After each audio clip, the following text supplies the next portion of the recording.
buenas tardes. Para todas aquellas personas que es vuestra primera vez en Casa Dret, me gustaría daros la bienvenida a Casa Dret y también a esta presentación del libro de Lali.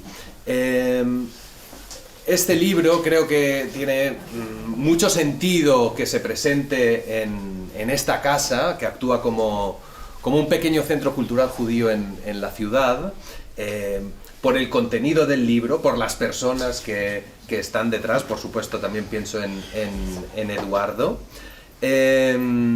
Y solamente para daros unas pequeñas pinceladas del porqué de este sitio y por qué hemos hablado con Lali de hacer la presentación aquí, me gustaría compartir con vosotros que estamos de hecho en una de las casas documentadas más antiguas de la ciudad de Barcelona. Nos encontramos en el barrio gótico, pero el barrio gótico en la Edad Media era el CAI, era el barrio judío de la ciudad, y de hecho esta era la calle principal de ese barrio, que llegó a acoger hasta un 10% de la población de la ciudad de Barcelona, que vivió su esplendor quizás en el siglo XIII en este sentido. A partir de ahí hubo una época de decadencia que acabó con un divorcio en 1391, 100 años antes del edicto de expulsión, y no fue hasta bien entrado el siglo XX donde esta comunidad vuelve a tener presencia en la ciudad. Esta casa se llama Casa Dret en honor a Struca Dret, que fue el último propietario de la casa en momentos del antiguo CAI, y sirve como un centro de difusión y promoción de la cultura judía, entendida de una forma amplia, en el sentido en que la cultura judía siempre ha sido una cultura que ha bebido de aquellos lugares donde ha tenido presencia. Entonces, por eso, la esencia de este lugar es que sea un lugar y un espacio abierto, un espacio de encuentro, un espacio donde poder presentar y poder explorar la historia judía, pero también la identidad judía, así como las diferentes expresiones, tanto artísticas como culturales, que pueden nacer a través del judaísmo de una forma directa o de una forma indirecta, como puede ser la exploración que ha hecho Lali a través de su libro muy bien documentado. Esta casa está gestionada por una plataforma cultural que se llama Mosaica, que de hecho organiza y implementa durante el año diferentes iniciativas alrededor del hecho cultural.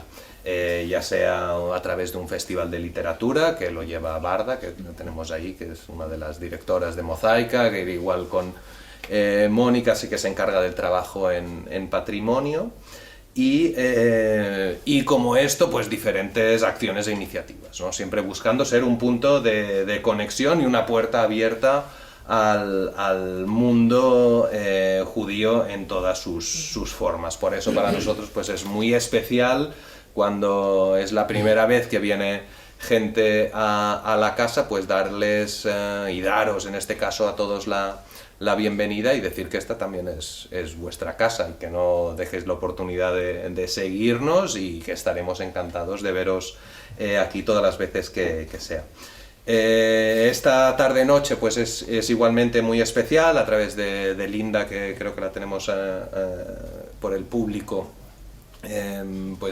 Tuve la oportunidad de conocer a Lali, y desde hace meses llevamos hablando de la oportunidad que sería poder presentar su ópera prima, La Noche del Kadir, aquí en Casa Dret, por lo que para nosotros es muy especial acoger este acto, y para acompañarla en esta presentación, pues qué mejor invitado que Eduardo Martín de Pozuelo, que ya todo el mundo lo conoceréis, periodista y escritor, y con el cual pues tengo la gran suerte de conocerlo desde hace mucho tiempo, incluyendo, ¿no?, alguna presentación de tus libros incluida en la comunidad israelita de Barcelona. Así que bueno, Eduardo, es un gran placer tenerte aquí. Gracias. A Lali felicitarla por esta aventura, Y bueno, y esperar que esta sea pues una velada agradable, porque en mejor compañía no podemos estar. Así que voy a dar la palabra a Eduardo y después a Lali, y antes pediros un aplauso pues para los presentadores de hoy.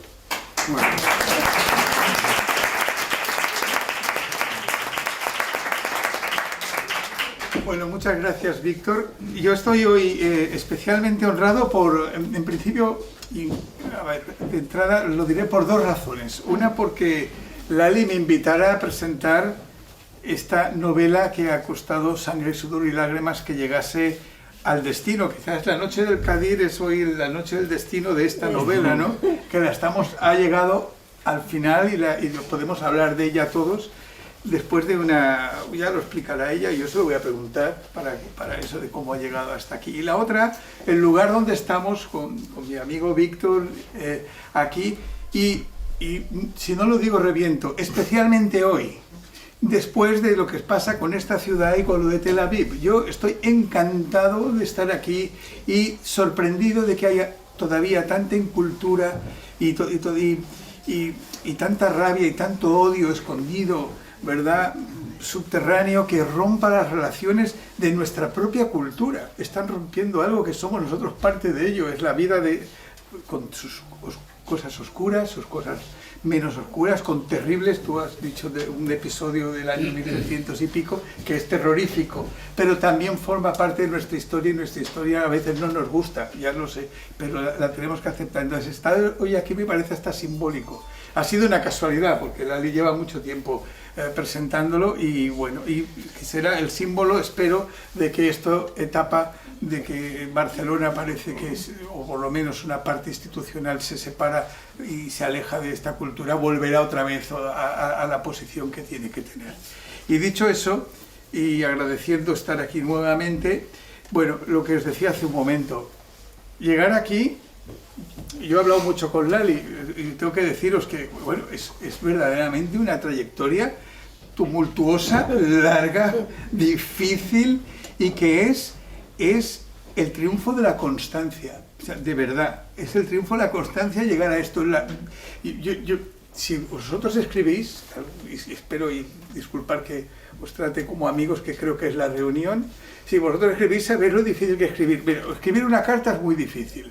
Escribir 2 páginas en blanco, mucho más. Y 300 o 200 páginas ya es complicadísimo. Y que se entienda todo y todo tenga sentido y se llegar al final.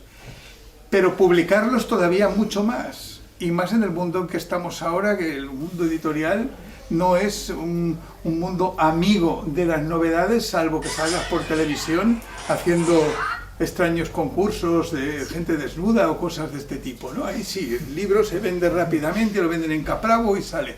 Pero si traes una novela que puede estar bien presentada, simplemente no la leen, no se lee, y tiene que escoger otros caminos.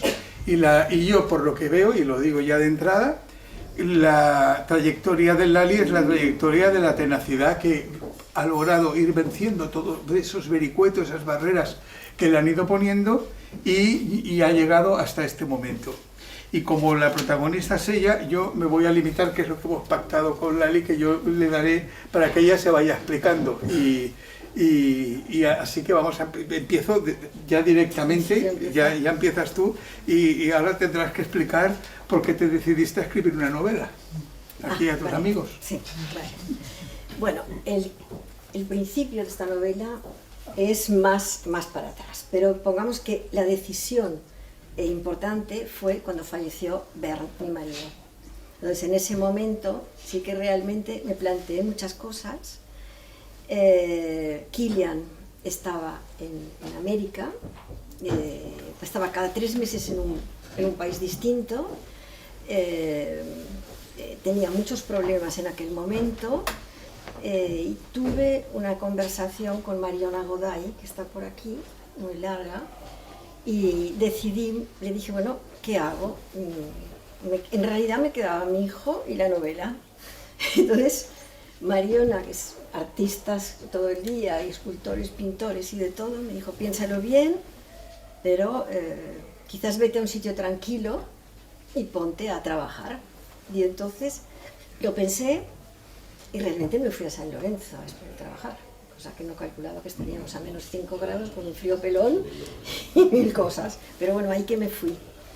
Pero el principio, donde se empezó a magullar esto... Habla más fuerte. ¿No me oye?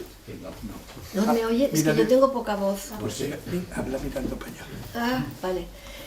Entonces, el principio, en realidad, fue hace muchos más años. Yo pasaba muchas temporadas en casa de mi tío, de Santiago, de Seus, y allí fue realmente, bueno, yo creo que allí tendríamos que haber escrito un Bonjour Tristesse o algo parecido, pero yo, bueno, tuve una historia de amor tremenda, terminó como acaban estas historias, y la madre de esta persona era una madre judía. Entonces yo empecé a bucear en toda esta cultura que me fascinaba, y allí es donde se empezó a tirar todo el hilo. Pero esto fue como quedando en cajas, guardándose. Bueno, pasó muchos años. Y luego volvió en el momento en que Bernardo falleció, que me lo tomé realmente y dije, bueno, tengo que empezarlo. ¿Y qué buscabas con la...? ¿Qué buscabas Bueno, con la yo novela? lo que me gustaba mucho era poder unir culturas. Entonces, en la historia, tú sabes que hay personajes árabes, personajes judíos. Sí. Entonces yo intenté, que es lo que me costó mucho trabajo, entrelazar dentro de los diálogos, dentro de la historia, entrelazar sus valores y su manera de ser. Y eso es lo que realmente me costó mucho trabajo. Y la historia, bueno, claro, yo no quiero destripar el libro, hay que leerlo, está muy bien. Y si no lo habéis, pues es recomendable leerlo, de verdad. Pero la historia tiene diferentes vericuetos y caminos, y esos caminos y esos vericuetos son producto de una estructura, de una novela que te montas antes, Bencanito hará esto, Futanita, Alín hará esto otro, No, o te vas saliendo no. mientras vas escribiendo. Yo empecé a escribir, iba un poco hacia donde sopla el viento, ¿no? Que es un dicho muy judío, que cuando no sabes mucho dónde, ves hacia dónde sopla el viento, ¿a que sí, Víctor? Y empecé así, pero claro, iba escribiendo y llegó un momento que me quedé clavada, porque vi que mi historia se había complicado o sea, lo que yo tenía en la cabeza estaba muy difícil después de documentar y de plasmar. Y entonces, en ese momento, bueno, se tuvo que investigar todo esto. Bueno, sí. Sigo. No, sigue. Sí, sigo. Claro, las fuentes y la fuentes y la investigación. investigación. Entonces aquí... Estamos hablando de 10 años. Sí, entonces entras de tiempo. tú. Aquí entras tú. Entonces Una yo parte. estaba muy preocupada porque pensé, bueno, tengo la historia, pero yo quería que se documentara en los mismos... A ver, que en los mismos años, o sea, documentar bien la época, ambientarlo y saber que realmente era todo como yo estaba diciendo dentro de la historia. Y entonces... Bien. Vale.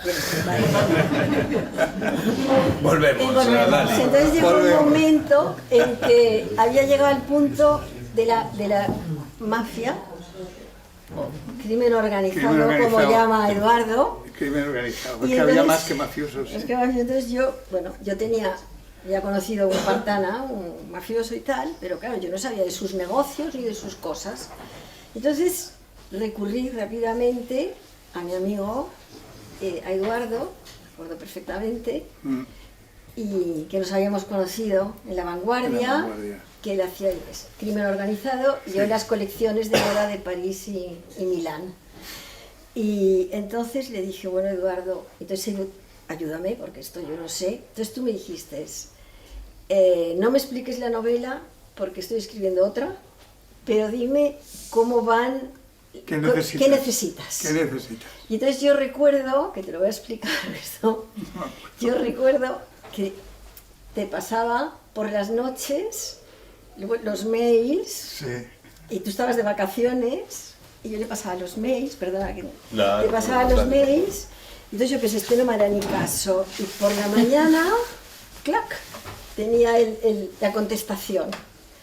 Entonces esto duró duró tiempo. Y un día Eduardo me contestó una y yo, claro, salí al supermercado con el coche, iba conduciendo por San Lorenzo, pasé el supermercado, el Valle de los Caídos, no sé qué, porque tú me habías dado el cierre del tema.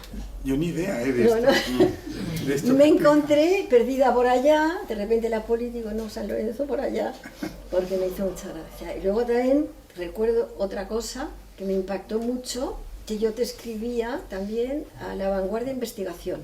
Sí. Y entonces recuerdo que yo le mandaba un mail a Eduardo y ponía, Eduardo, ¿cuánta cocaína tenemos que poner para esto? Y Eduardo decía, pues lo voy a calcular. Y luego decía, Eduardo, eso sí es otro hombre, Eduardo, ¿y dónde escondemos la cocaína? Ah, sí.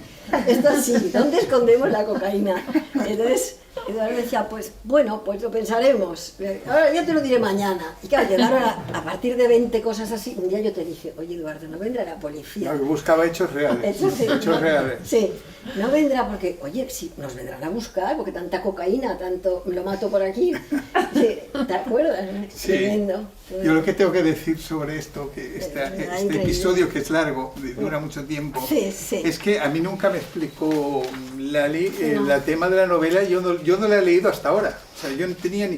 Me idea. preguntaba cosas muy concretas. Si pasan las armas, si hay un señor que compra armas en un sitio y las lleva a otro sitio, digo, no, el certificado de último destino, le explicaba lo que era. Y ahí se quedaba. Y cuando he leído la novela, yo de esto lo contestaba, yo no me acordaba. Y te llamo y digo, ¿cuánto sabes del tráfico? Qué bien, qué detalles. Lo de Suiza me impresionó, lo de Zumicón. A Zumicón lo dijiste tú. Claro, Sí. pero yo no me acordaba que yo lo había dicho. Digo, ¿cómo sabrá el detalle de este del Zúrich. barrio de Zúrich, donde hubo ahí un De escándalo hace muchos años? Hubo un gran escándalo en Sí, Zúrich pero- de tráfico con la familia Kopp y todo Sí, eso. sí. Bueno. Pero está bueno, sigamos. Pero luego, Eso ya está. Yo ya entonces, no intervengo. acabado Eduardo con todo este tema, entonces Eduardo me contactó con Maya Mahler, que está aquí, gran periodista, y yo llamé a Maya, le dije, Maya, mira, tengo dos problemas. Uno, que llamara, yo era muy pesada, que llamara al ayuntamiento para saber, de Jerusalén, ¿te acuerdas? Para saber exactamente si la calle existía en aquellos años y si estaba donde, ¿te acuerdas? Sí. Entonces recuerdo que Maya iba llamando, imagínate, buscar la calle Schiller en los años 70. Yo quiero saber si están estas casas y estaba construido. Tú lo buscaste. Y luego había el otro problema, el personaje periodista. Entonces yo te dije, mira Maya, yo quiero un periodista, pero quiero saber de un periodista de aquella época, Y tú me pusiste en contacto con Noah Kliger, recuerdo muy bien, que era un gran periodista, Vale, fallecido, fue- a Noah Kliger. Y entonces yo le pasé todas las preguntas, que me contestó perfecto, claro, me contestó él, ¿sabes? Como él, me contestó él, o sea, yo hacía esto, hacía el otro, y claro, me fue fenomenal, porque pude crear el personaje del periodista judío, y me fue, o sea que te lo agradezco mil, mucho. Luego quiero nombrar a dos personas, tres más, que han sido claves en esta historia. Monse Martínez, yo llamé también a mi agencia de viajes Bontour, y yo sabía que ellos tenían una gran guía de muchos años allí. Entonces le dije a Silvia, Silvia, puedo ponerme en contacto, porque yo no había puesto los pies en Israel. O sea, lo siento, pero es así. Sí, una tarea ambiciosa la tuya. Porque a mí no sabía nada.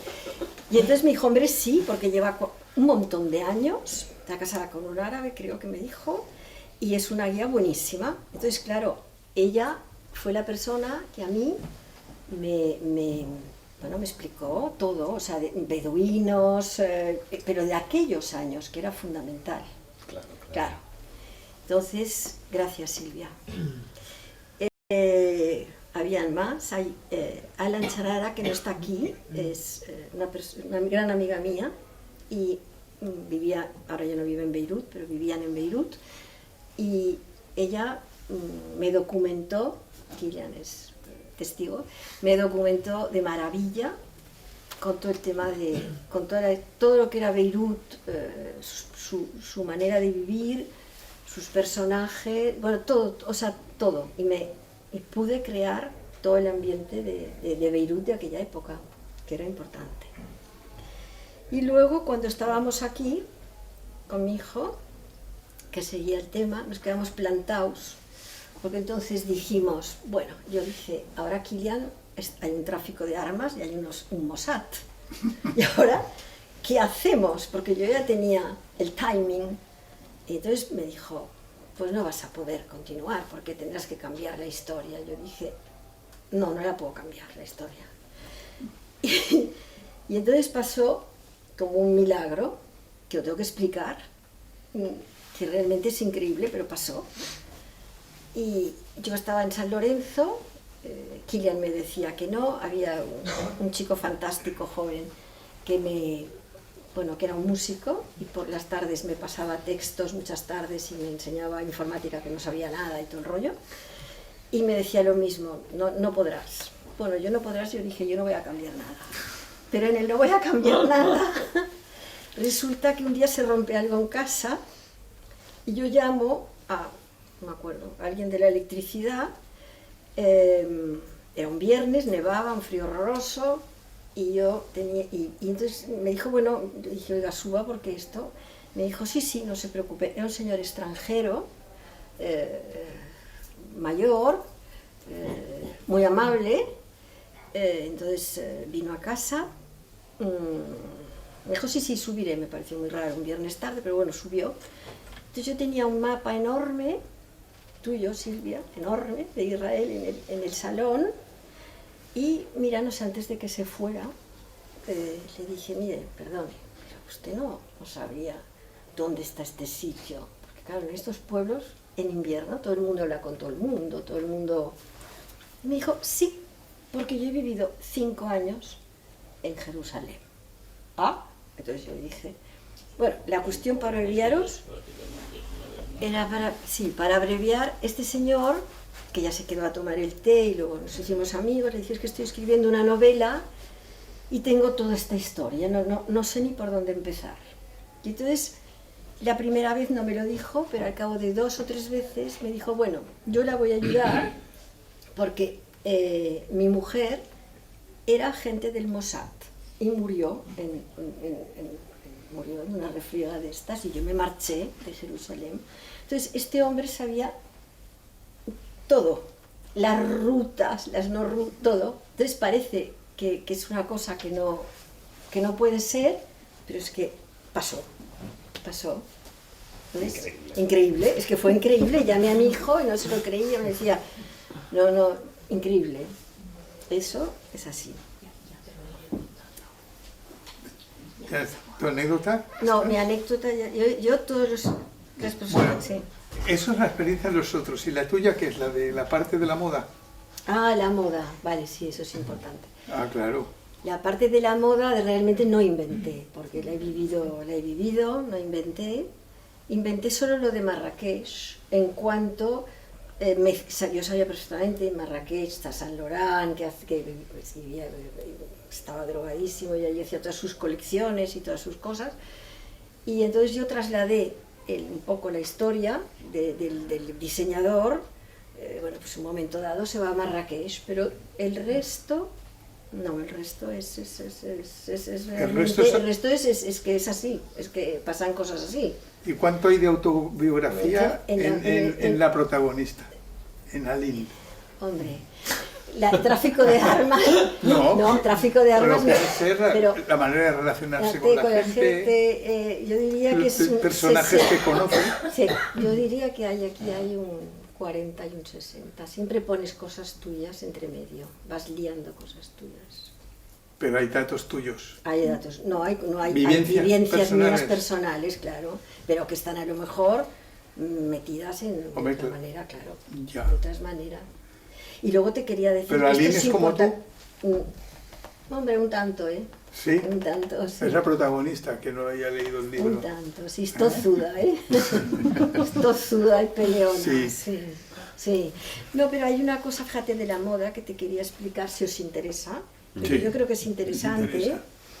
Sí, en aquel momento, en los años... Hoy es mucho más fácil para los diseñadores. Tienen verdaderos equipos que trabajan con ellos. Entonces, si falla una semana un diseñador o pasa algo, bueno, ahí sigue.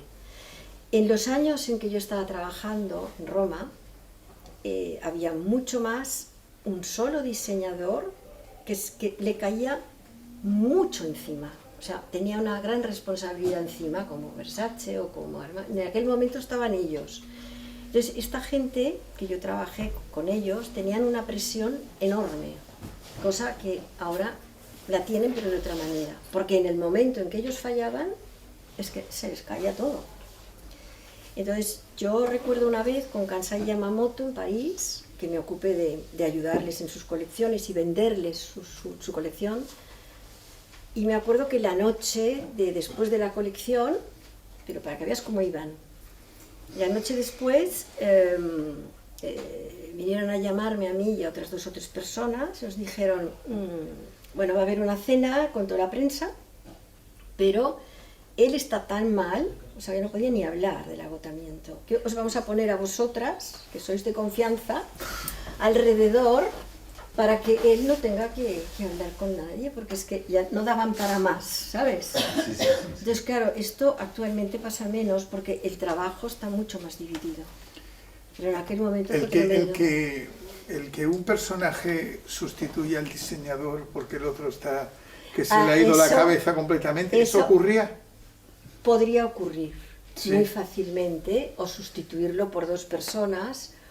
Y que sea otro el que diseña, aunque tenga el nombre del otro, porque Sí. ya se está out. Sí, está out completamente, y en aquel momento, cuando llegan a un cierto límite, entonces la gente que está alrededor, estaba en aquel momento, porque ahora es distinto, ahora hay verdaderos equipos que se ocupan y no hay ningún problema. Pero en aquel momento sí que era un problema, ¿eh? Un problema importantísimo. Sí, hay algo en la trama de la novela que va por ahí. Va por ahí, porque era un problema gravísimo. Si estaba así, no te cuento. ¿Y de los personajes de la novela, muchos son reales o ninguno? ¿O cuáles son? Del personaje de la personajes de la novela... ¿Algún italiano? Sí, no, te cuento, déjame pensar que te los desmenuzo. Personajes de la novela, a ver... bueno, yo te diría que el padre, que no se le tiene muy en cuenta, El padre, sí, yo sé, de Aline, sí, no, es ennovelado, ha sido una persona real, que creo que es muy importante para la novela. Patricia, la amante del padre, que era una gran mujer de la sociedad italiana, que yo conocí, lo que pasa que obviamente no estaba en Como, entonces yo cambié, claro, obviamente los nombres y la coloqué en Como, pero Patricia es importante, lo que ha también. existido. Sí. Guido Moretti era un gran amigo mío, ¿Y se llama así? No, se llama otra cosa. y que está en la novela, y obviamente Michael me lo inventé total, pero creo que me salió muy bien, porque es un personaje que me encanta a mí. Sí, me gusta mucho. Y bueno, la idea es conversar un rato y luego vosotros preguntáis y habláis con la autora lo que queráis. Yo decía antes en la presentación que he sido testigo telefónico de las dificultades, y de email también, de las dificultades de esto. Explícalo, las dificultades de hacer un libro Sí. y llegar aquí hoy. Sí, esto ha sido súper difícil, súper complicado, porque cuando tú escribes, luego estos textos, y más una novela, tiene que estar corregida, se tienen que hacer editings, se tiene que corregir muy bien la gramática, se tiene que cuadrar, y muchas veces te tienen que asesorar sobre amplía este personaje o acórtalo, tienes que saber muy bien, verle tú que sea correcto lo que... Pero tú has tenido que... Sí, bueno, entonces, bueno, sí. Entonces lo que pasa es que yo creo que es un momento muy difícil para encontrar, y tú lo sabes también, editores que están, que les gusta quizás más el Miguel Bosé o la Belén Esteban que venda los gazpachos, ahí. Y entonces tú te puedes encontrar con una novela súper trabajada y en ese momento no eres conocida o no sales en televisión o lo que sea, y es mucho más difícil que te publiquen, o sea que hay un problema. Y yo tengo una agente literaria muy buena y yo me iba a América y le pasé la novela y al cabo de 4 o 5 días me mandó un mail y me dijo: esta novela me encanta, yo te la llevo. Bueno, llegó el COVID y yo te la llevo, pero no la colocó. Entonces costó muchísimo, no, está costando muchísimo. Y bueno, entonces la conclusión fue sube el Amazon, que es otra vía, y yo me ocupo del tema cinematográfico, porque como es muy cinematográfica, sí, eso me ocupo yo. Y si tienes algo más que decir, sí, tú sabes más que yo. No, bueno, de las dificultades de escribir y de publicar, tremendas. Y que yo tengo la sensación, por lo que ahora, por lo que hemos hablado del pasado, que no te decían la verdad o no te aconsejaban correctamente en el... Luego sí, pero en el camino no tanto. No, pero esto dejémoslo claro. Pero luego sí. Luego me aconsejaron y fue muy amable Antonio en cuanto me dejó una persona de su despacho, que era un gran los que hacen editing estos, lo leyó. Y él me dijo: hombre, amplía este personaje, acorta esto, me asesoró muchísimo y siguió durante 1 año la novela conmigo, o sea, ¿sabes? Sí. O sea, que yo creo que tampoco tenía, que para Antonio también es muy difícil, y me dijo: como tu caso tengo X aquí, ¿sabes? O sea, no es fácil todo esto.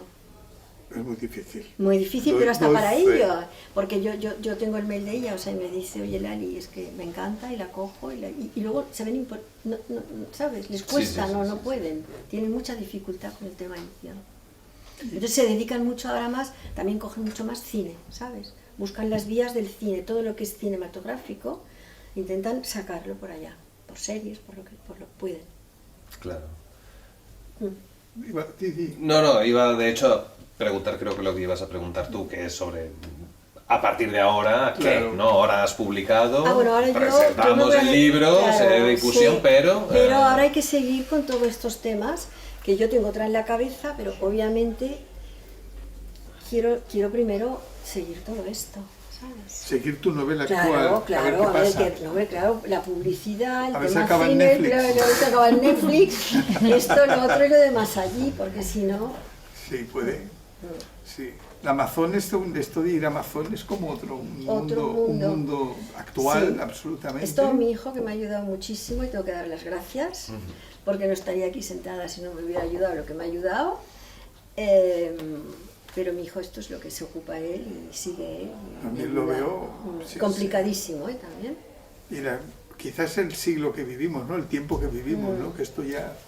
funciona también por estos canales. Los canales y sobre todo se lanzan mucho a las cosas de producción, de Netflix, de cosas que puedan ser visuales. O sea, las historias visuales a películas les encantan. ¿Y esta próxima idea también son traficantes y...? No, tengo otras cosas, pero no las digo. No, hombre, no. Bueno, pues ahora yo creo que, si queréis... ¿Pero desde un principio ya sabías que querías traducir la novela o fue durante el proceso de...? No, cuando se acabó realmente la traducción española, cuando se acabó todo lo de España, que estaba corregida, perfecta y todo, que estaba impecable, que la edición, todo. Entonces, yo creo que había que abrir puertas a esta novela, que creo que es muy interesante para el mundo de fuera, para aquí, para afuera, y sobre todo para el mundo judío. Sin duda. Pero muy interesante. O sea, yo creo que el cosido que va, esto tú me entenderás, el cosido que va por debajo, y que a mí me costó mucha investigación, mucho hablar con vosotros, con el señor Salama, bueno, ya lo digo, ¿no? Con un montón. Entonces, todo esto me costó, y creo que no sé cómo explicarte, que la gente le puede resultar que se documentan leyendo una cosa de aventuras bonita, pero que se puedan documentar sobre culturas y sobre maneras de ser, y lo tienen en el libro.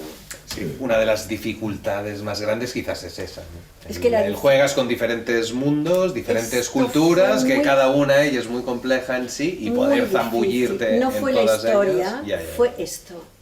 Esto fue que durante años iban unas cajas con todas las... Yo hablaba con el señor Salama, hablaba con... El señor Salama, que era el antiguo director del Colegio Judío de Barcelona. Sí, la comunidad, bueno, sí, sí. Amigos míos, de todo. Y entonces yo iba metiendo los apuntes en cajas, ni ordenador ni nada en cajas, y es que lo que yo buscaba no era solo la historia, sino que era que la gente entendiera a través de este libro vuestra manera de ser. Sí, se puede leer entre líneas muy fácilmente. Creo que superas con muchas creces, ¿no?, el hecho de quedarte siempre en el estereotipo, ¿no? Yo creé la protagonista judía para que se terciara de poder poner todo esto se refleja perfectamente. En su manera de ser, que su padre le inculca unas ciertas cosas, de manera de ser, de valores, y ella cada vez que encuentra una dificultad se acuerda y acude a esto. Y esto me pareció muy bonito. No, es fascinante. Y luego me pareció bonito también unir culturas, que en el fondo hay un árabe, que no voy a explicar la historia, pero que claro, en cierto cual modo tiene que ver también su manera de ser y de cierta manera, en un momento de la historia, ellos llegan a acuerdo, o sea, se entienden muy bien. Entonces, bueno, me pareció muy bonito.